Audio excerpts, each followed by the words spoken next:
at some point. So, may I see what you're referring to first, please?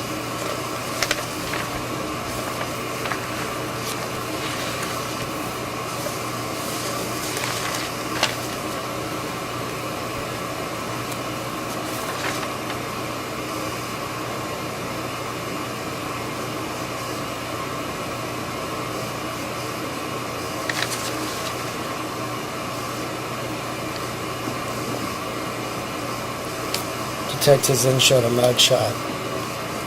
Upon further investigation, detectives learned that a black male subject by the name of Morris had been arrested under the 833 South Jackson Street address. Detectives showed a mug shot of Maurice D. Hickman to the confidential informant, at which time the confidential informant positively identified Maurice D. Hickman. I'd like to know what court net. Where's the 833 South Jackson? Completely irrelevant and admissible. Because he's never had an address on his ID other than what I can show him.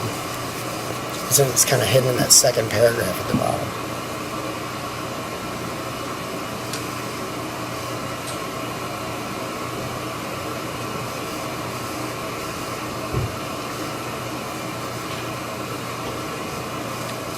Well, that evidence is not coming in anyway. They're not going to elicit any evidence that he was ever arrested at 833 South Jackson. Right, but I'd like to, if they're going to get in and just talk superficially, I'm going to say, he never found on CourtNet that he lived at 833 South Jackson. It's Yeah, I'm not going to let you do that. And it's inadmissible.